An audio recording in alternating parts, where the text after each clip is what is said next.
guys, welcome to episode 9 of Down in the Bayou. I am your host, BayouSniper. Thank you so much for joining the podcast this week. We have a lot of exciting things in the NBA and some undervalued rookies in TopShot, in which we'll talk in the second segment. But as you know here, we like to talk real hoops in the NBA and also real moments on NBA TopShot. So let's get started with the NBA. And for this segment this week, I really want to highlight two teams, one in the West, one in the East, and two players, one from each of these teams.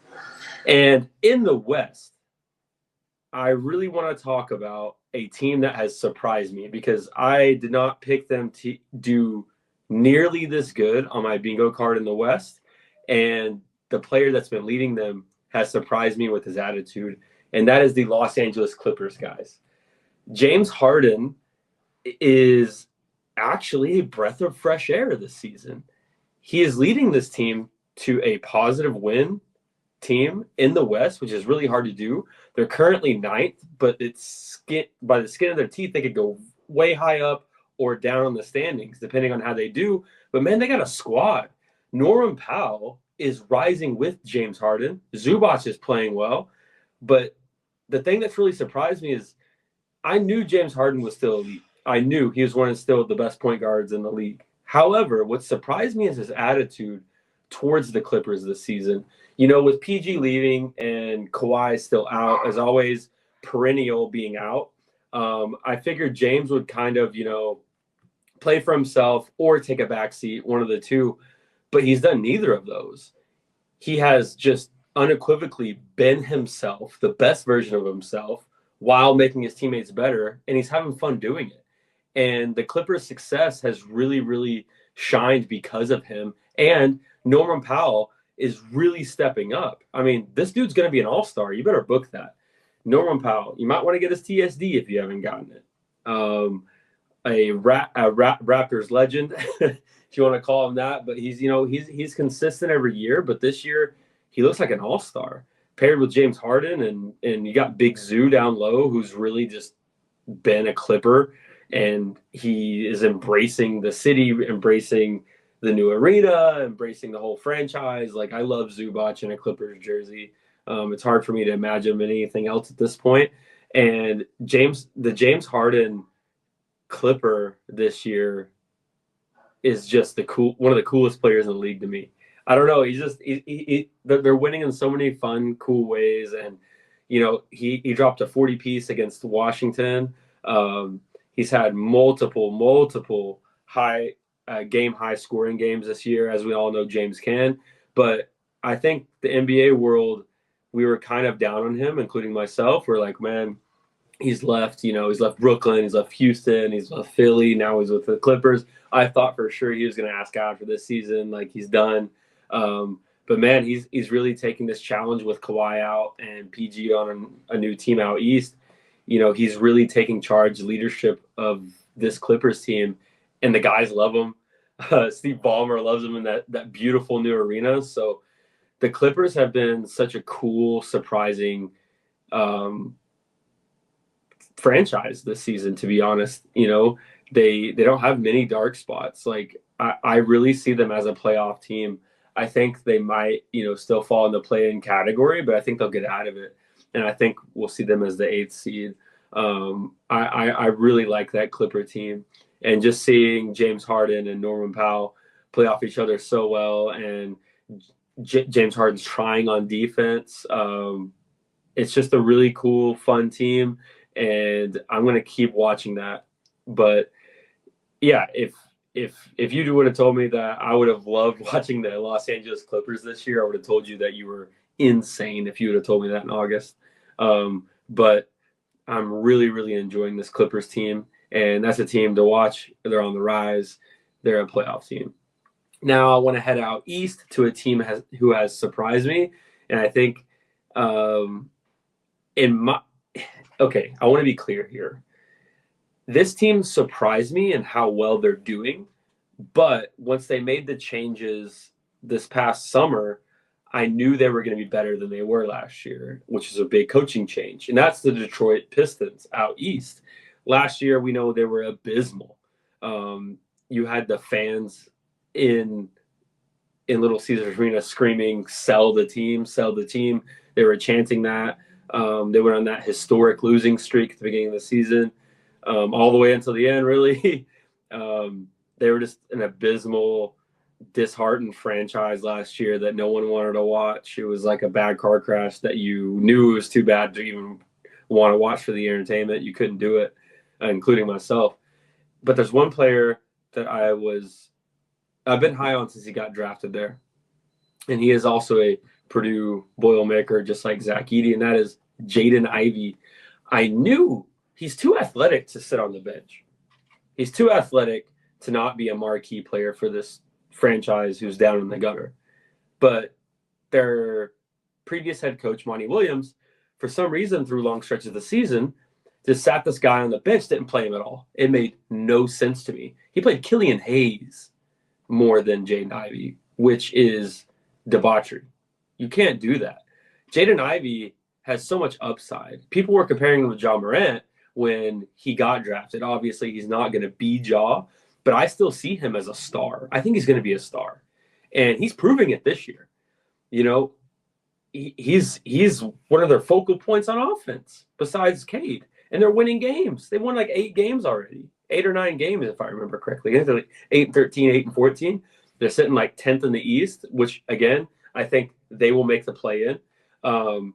And that is stars, leaps, and bounds from last year. And that goes credit to the ownership taking ownership and saying, we got to get rid of this Monty Williams. I don't know what this guy's thinking, sitting Jaden Ivey for these long stretches of seasons. Long stretches of the season without any shred of communication that makes sense. And I didn't understand that move. It frustrated me to no end. And I knew this summer, once they hired JB Bickerstaff, that this team was going somewhere.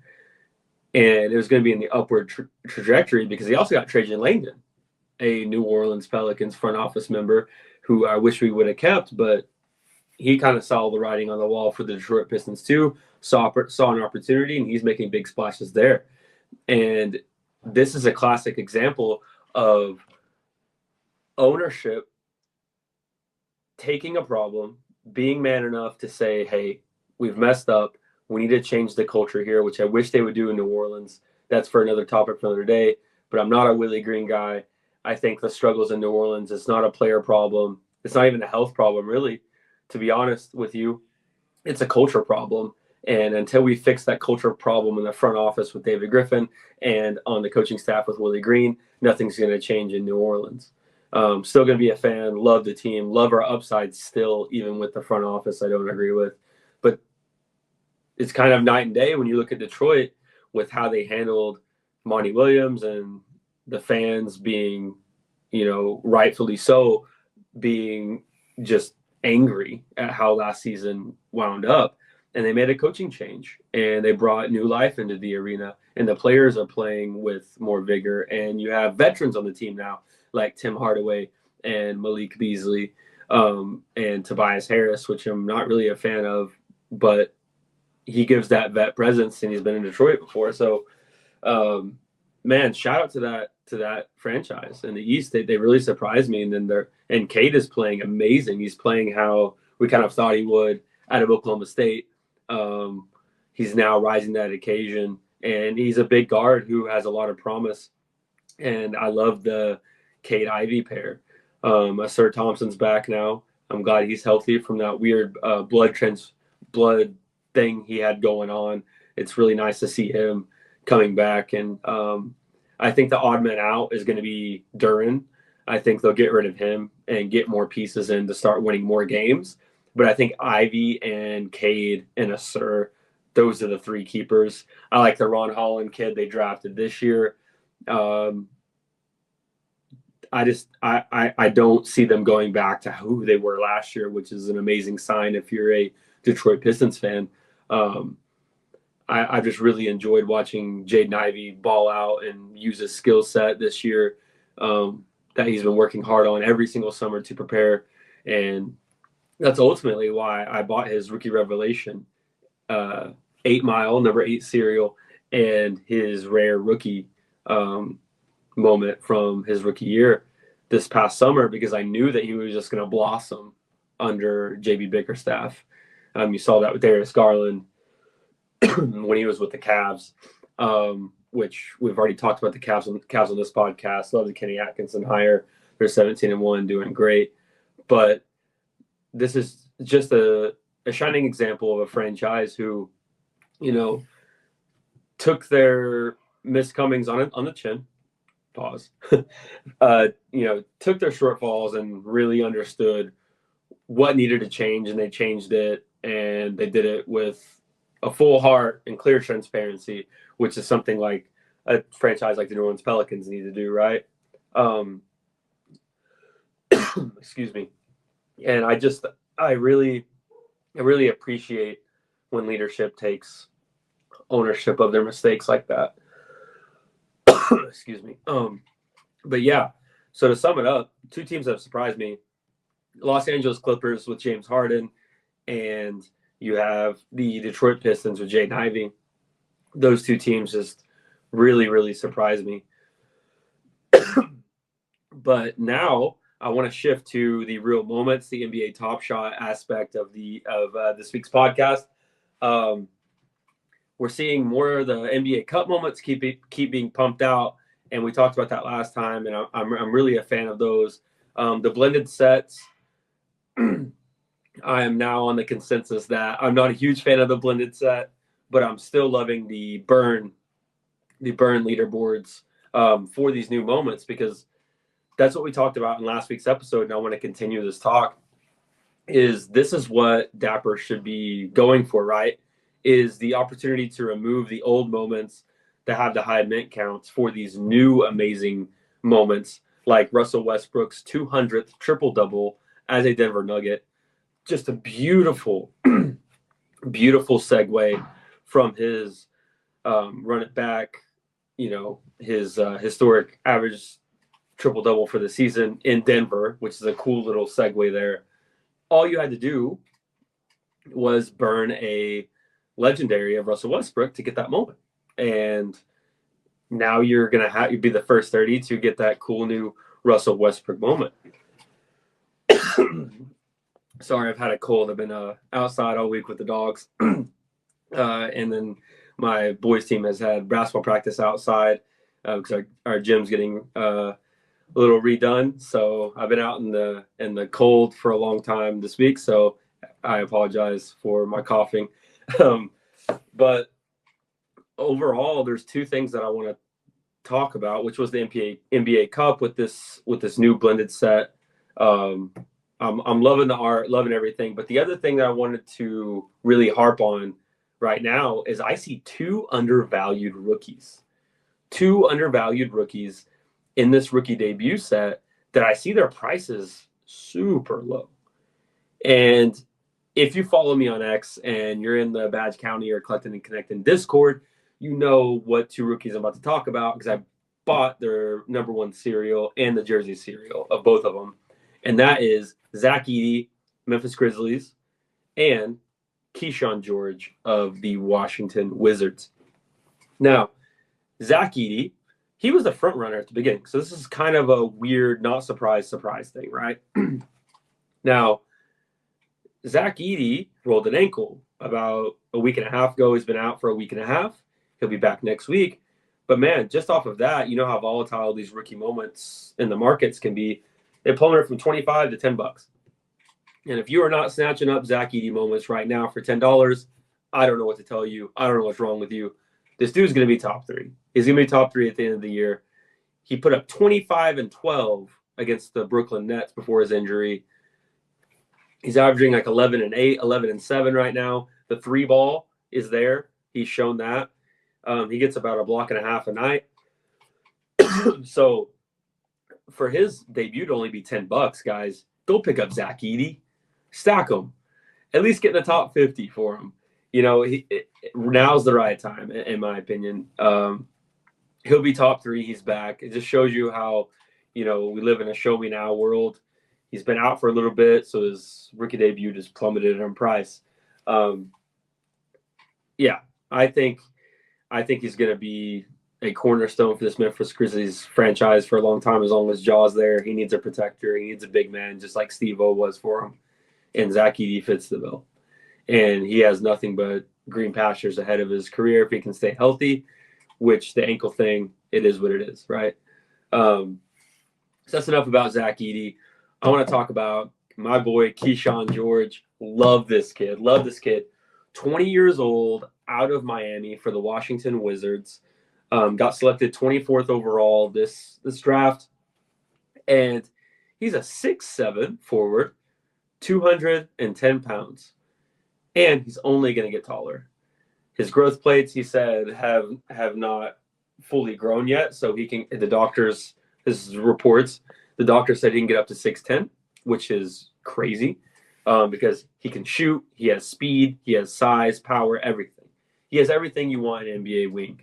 And he has energy on defense. He's intense. I love his personality, his attitude. And a player that comes to mind, which I've had a few disagreements with some friends of mine, is I see a lot of young Aaron Gordon in him. The size, the athleticism, the power. He just doesn't slam it in people's faces like Aaron does. But he finishes around the rim at the same rate. He's not slamming it in people's face, but he's such a crafty finisher. And that's so valuable in today's league as a wing if you can finish. And he can shoot. He can shoot the leather off the ball. He scored 26 and 6 against Golden State a few weeks ago. And now Kuzma is unreliable, so Keyshawn's going to get even more and more and more minutes. He's just a cool cat, man. Top Shot reference for the OGs. He's just a cool cat. He wears a weird number 18. He's on the Wizards, and he has this big fro, which is so dope. And he can do a little bit of everything. He's kind of like a Swiss Army knife, but he's not just good at something. He's really good at shooting. And his personality, he has the personality of a superstar. He's just really cool, laid back, funny. But when he's on the court, he's a dog. He's aggressive. And those are the type of players that I love to watch. And here's the underlining TS factor right now. Guys, his debut is $2. He's $2. Why? Go buy Keyshawn George. Stack this guy. He's going to be a star. He's only $2. What do you have to lose? It's only going to go up from here once his freshman gem and rookie revelation comes out. He has the size, speed of Aaron Gordon, and he can shoot better than Aaron Gordon when he was a rookie. He just has all the makings of this cool, awesome breakout player that's really unique. He's a Swiss Canadian. His dad played in Switzerland in a professional league over there. Really like this guy. And I think he's going to be a star in the league. So these are two rookies that I think are severely undervalued right now in the Top Shot marketplace. Zach Edey, Memphis Grizzlies out of Purdue, and Keyshawn George out of Miami with the Washington Wizards. And they don't play the same position, so you can have some cool little fun stacking there. And I'm neither a Wizards or a Grizzlies fan, but I just like the players. So I'm very honored to own Keyshawn's jersey number cereal and Zach Edey's number 1 cereal. If you saw Girls on Floaty, I bought those. I bought Keyshawn's this week and Zach Edey's a couple weeks ago. Yeah. So, guys, thank y'all so much for sticking around. If you stuck around for the whole video, I really appreciate it. If you are a fan of a team who has not been represented on this podcast yet, which is 28 of y'all, because I've already done the Warriors and I've done the Spurs.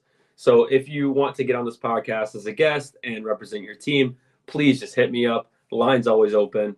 I'm full for open suggestions for you to come up on here and talk and spit facts about your team and how fun and awesome they are, and your favorite players and your Top Shot connection. So please come on the show. I would love to have you. And before we wrap things up, I want to ask the community our weekly question for Down in the Bayou. And this week, it ties into the episode. No surprise. who do you think is the most undervalued rookie on Top Shot? Who is the most undervalued? Who's going to pop? Who's it going to be? It can't be Keyshawn, can't be Zach. You could agree with me, but I want to hear some other takes. I want to hear some other ideas from the community. Guys, thank y'all so much. I'm BayouSniper. This has been Down in the Bayou. See you later.